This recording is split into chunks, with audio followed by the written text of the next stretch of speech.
Welcome back, everybody. We got Will and I Man here from the Block Runner MetaZone Roving Mscribe, and today we got some Ordinal Takeover. Ordinals. Ordinals. And more Ordinals, too. That's a lot of Ordinals, dude. That's a lot of Ordinals, right? It's great. I mean, weekly we do Ordinal stuff. All right, dude. I can just see the fucking vein popping out of your head. There's like a threshold of how many times I can say Ordinals. There is. You cannot say it more than twice in a row. Okay. At the most. All right, that's a new utility for like the Vision Pro. It's just to like block it out. Keep your veins nice and compact. But yeah, so this is the Ordinals. We do this every week. Right? Yeah. I guess we've been doing this every week. This is like number 16 or something, probably. Okay. 16 weeks in a row? What is that, like 4 months? Yeah. I mean, we've been talking about Ordinals for way longer than that, but I guess we decided to slap like a weekly theme around it, its progress and stuff. Yeah, because 4 months ago. Yeah, we can't talk about like the daily activity on Ordinals just because it's way too much, and there's mostly noise. Yeah, I mean, there's a lot of stuff always happening, but yeah, so we're packaging it up weekly. We do have a weekly newsletter, by the way. Yeah. That also kind of like packages the weekly happenings, and then you guys can kind of stay up to date. On again, it's evolution. So there's things happening. Yep. Every week we kind of like check in to see what's the volume looking like, sales and such. Yeah, Crypto Slam. Good old cryptoslam.com. Yeah. .io. We have a Bitcoin 59 million in sales against 121. What's going on with Ethereum, dude? Yeah, what? I guess something's popping over there. Yeah, this activity. Ethereum's not dead after all, Will. What do you think about that? Never was. It was a true chain all along, dude. Yeah. What do you think? Has anybody said that yet? Well, yeah, if you're still hooked into the Ethereum ecosystem, let us know what is happening on Ethereum. Yeah, unfortunately. I guess there's not one thing happening. No. I would imagine, right? So I mean, it's some of it's right here, right? Yeah, so we have Bored Ape Yacht Clubs, right? So people are scooping. We have Bitcoin, Cardano. I mean, this is all. Oh, this is like chains. all okay. Let's see if we can dig in here. Pandora, whatever that is. Right. Well, we're going into the wrong stuff, dude. We definitely are. Yeah. I guess we're curious, right? We're like wondering, like, Ethereum's, having its moment right now, which is good. I mean, of course, just because Ordinals exist now, I don't think this is like some sort of like end game for every other chain here. I don't think that's the absolutely future. Not. Right? No. But there's, I think, a lot of low-hanging fruit on Bitcoin, and there's going to be a lot of innovation happening as a result of like this rudimentary chain, if you will, because it's the first chain to ever be made, right? So. Yeah, correct. Yeah, so I mean, I think Bitcoin is going to, we've talked about this extensively, kind of like galvanize a lot of interest this cycle, especially the whole Ordinals narrative, these digital artifacts that are now part of Bitcoin's like value proposition. That is something new that like, the majority of people haven't like been introduced to yet. And they have like new terminology for everything. They're not called NFTs. Yeah. They're called Ordinals or artifacts and all these other different terminologies that now you have like a potential market exposure to. So it's going to onboard a lot of people, but of course all the other chains, there's vibrant games happening on Ethereum and such, and Solana and Avalanche and stuff. So it's going to trickle throughout the entire space, right? This is how bull markets kind of occur. Yeah. Right. Yeah. All right, so let's move on here. We're going to look at the top NFT collections ranked by market cap. So, we're looking at right now. CryptoPunks leading the charge here, 1.4 billion. Next, Bored Ape Yacht Club at $500 million. That took a little tumble, didn't it? Oh, yeah, for sure. I think a lot of things did, but the things are really, so we're not. Yeah, so typically the whole NFT categorization has been dominated by Ethereum. So the news here is the Bitcoin infiltration, right? Right. So we have Bitmap at 222 billion. This is doing a little resurgence as of late. Yeah, Bitmap is still king. RSIC still king. Right on right on the tail, right? 118 million. Yeah. Yeah, RSIC's doing very well. It's been like 3 or 4 weeks now of like steady gains, right? Yeah, do you guys pronounce this as node monks or node monkeys? Monkeys. That's how I do it. Node monkeys. I feel like it was intended. I'm certain that's not it. Why not, dude? It's interpretive, dude. It's like art, right? You should be able to interpret all angles of Sure. an art collection. It's the Node Monkeys. You don't like it? I'm going with Node Monkeys because Okay. Because you're a bad kid, which is the next one. Bad kids? yeah, What the hell is Stargaze, dude? I was just about to ask that. No, that's the blockchain it's on. yeah, I don't know. I never heard of that one. Wowzers. Okay. And then Bitcoin frogs at the end, 67 million, still chugging along. Then the quantum cats are here somewhere. Oh, yeah. They're around. Yeah, this is quantum like the new cats. talk of the town. Yeah, 40 million here. I mean, it's literally all the rage. Probably it's the biggest like ordinal sale to date, right? I think they Right. did 333 Bitcoin to sell these cats. How much is that worth, dude? That's like 10 to 15 million, somewhere within that range. It's a Mhm. lot of money. That is That's more than what Yuga Labs made selling their Skittles, right? correct. Is it? It's about the same. Okay, so it's up there on par with like a Yuga Labs drop. And Yuga Labs did that like early days. Yeah, it's like March. That's crazy that they actually got away with that way back then. Yeah, and they haven't mentioned it at all since. Yeah, I was just like, yeah, it was just Like, you want Skittles? Like, here they yeah, are. thanks for the cheddar. It's like, see you, nerds. Hey, I'm wondering why they don't have the holder count anymore. Remember, we used to use this for holder count? Oh yeah, It's I don't gone. know. That's not important. Yeah. Anyways. All right. Big news here. Breaking. MicroStrategy announces plans to be the world's first Bitcoin development company. Yeah, that was crazy when I saw this headline. Like, what the fuck does that mean? Yeah, the company says it will develop Bitcoin blockchain network applications and software. Yeah. Listen to the founder, Michael Saylor, explain the MicroStrategy latest Q4 earnings call today. So we're looking at a chart here, company structure, ability to develop software. So MicroStrategy and spot Bitcoin ETPs, trust company, limited control over capital structure, non-zero management fee. So this is big. MicroStrategy building on top of Bitcoin, Mm-hmm. right? This is so Yeah, up until now, all they've been doing is just scooping it up, right? yeah. And MicroStrategy is what exactly? It's like it's a software company. It's a software company, yeah. Dealing with regular tech stuff. Yeah. But there's Web 2 stuff. Web 2, right? Yeah. So this is like a publicly traded company, very valuable one. Man, this is quite the pivot, man. This is on par to Facebook going to Meta. Yeah, I would. It's along like the realm of like company, like I guess Shifting. yeah, Yeah. something like that. But it makes a lot of sense from their perspective, right? Just like I guess it made a lot of sense from Meta's perspective. Is like they had a pretty large investment in this like spatial computing Sure. arena Yeah. with the acquisition of Oculus and all that, and they're developing it further. So it's like, you know what? Yeah, we should kind of like navigate our entire company focus like in this whole metaverse direction, right? And that was a big signal to like, holy shit, you know what? Maybe the rest of us tech companies should think along those same lines. Mm-hmm. So you're right. It's like, hey, Bitcoin here is tremendously valuable. Now there's an ecosystem here that can be like tapped into, right? We need application support for Bitcoin. I wonder why now though. Like, do you think there's like Probably Ordinals, most likely. Yeah, I was gonna say. Yeah. You think that had an influence in like his decision? Absolutely. If you've been listening to his talks like over the last year, he's been paying attention to Ordinals. And he's been saying nothing but good things about it, right? Yeah, he's talking about digital land on Ordinals, right? Exactly. So he's been keeping up to speed, and he sees the opportunity. And I mean, he has the biggest incentive in the world. Like, what is it, like 180,000 Bitcoin or something like that? Yeah.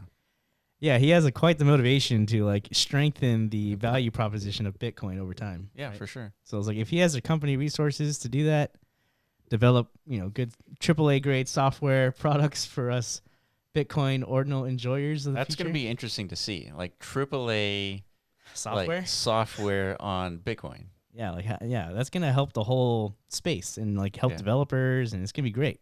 And hopefully, this is another signal to big tech. It's like come build on Bitcoin. Yeah. There's an opportunity there. Right. All right, next we're looking at Merlin chain. After 7,200 seconds, they have a total value locked of 53 million hours. Yeah, so we did our Merlin video a few days ago, which if you don't know, it's a layer 2 of like part of like probably the loudest layer 2 at the moment on Bitcoin. Yeah. Built by Jeff, founder of Recursiverse, BRC 420s, all that stuff. Bitmap.game. Yeah. Yeah, so like they're doing, here it is, their layer 2 is being deployed, And man, is it fucking getting some traction quickly. Yeah. And I think we anticipated this, right? Yeah, we sure did. 53 million. So that's already up there. I mean, that's what it is right now. By tomorrow, that could be easily be like 150, 200 million. Who knows? Yeah. And if it gets to that point, it's basically like it surpasses Stacks, within a day. TVO, yeah. And Stacks has been deployed for a couple of years. Well, there's a reason for this. There is a reason for this. Merlin, the token hasn't been released. Correct. And so you can only do this sort of strategy that Jeff has taken on before you launch the token, right? You're incentivizing people to lock up their value, right?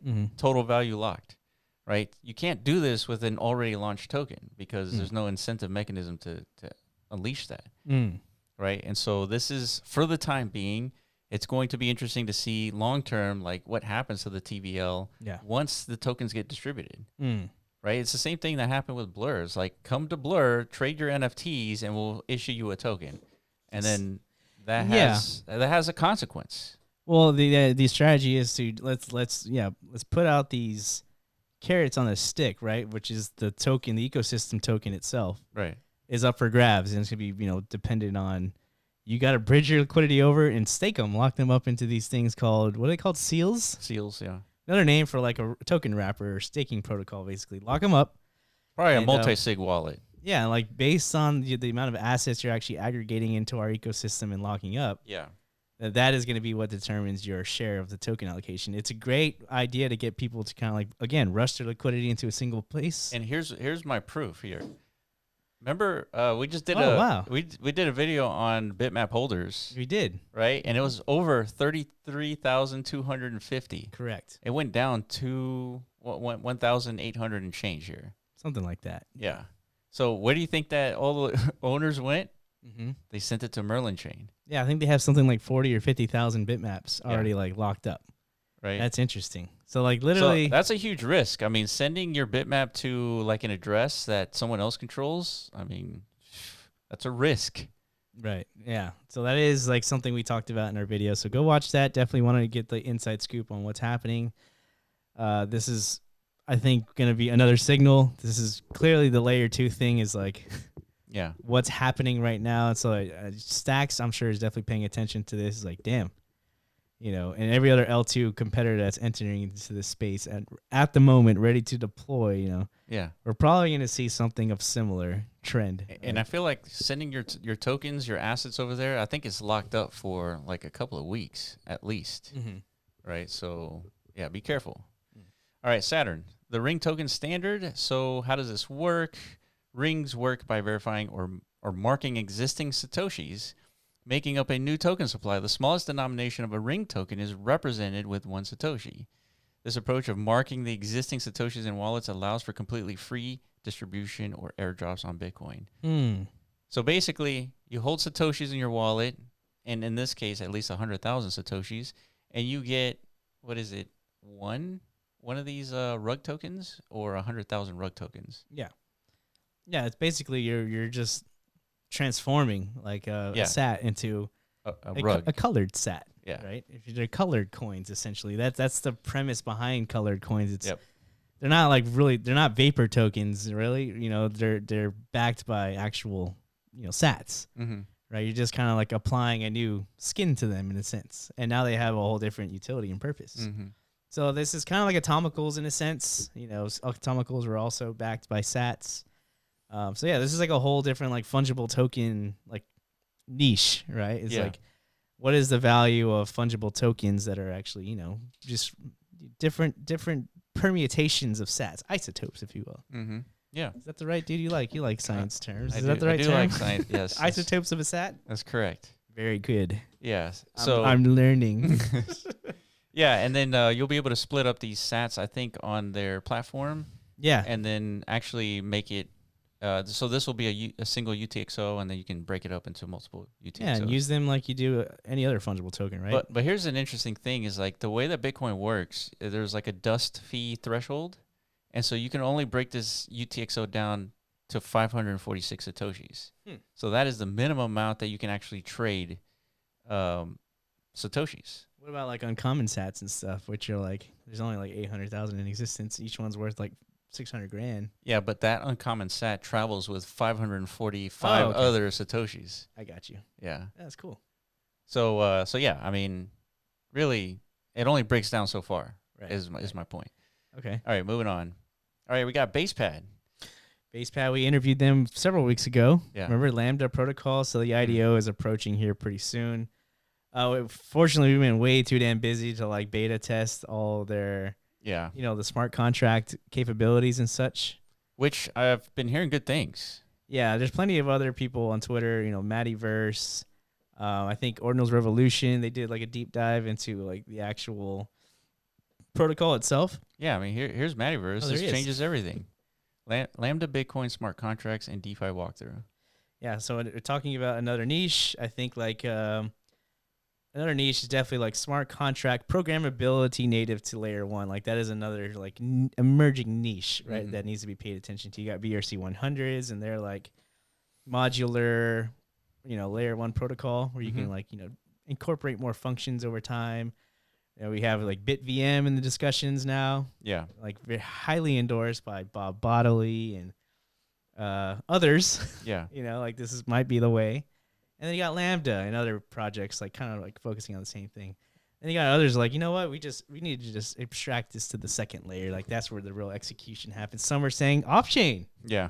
All the execution should happen off chain. So who knows? Yeah. It's definitely up in the air and open for I guess disruption at this point. Yeah, so we're going to try to keep up with what's going on with BasePad, so we'll be hearing more about them pretty soon.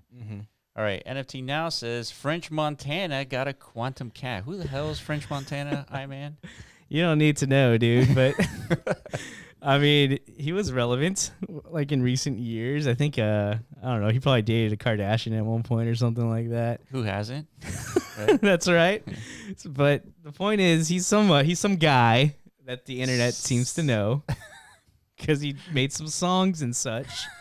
Right? And here he is scooping up ordinals and like, tweeting about it. This reminds me of NFT days, right? Whenever we saw like Justin Bieber and like others like that. It was like Eminem, hey, Snoop Dogg. All of them. It's like, dude, check out my Bored Ape. The Kardashians, I think. They had some too? I think so. Probably.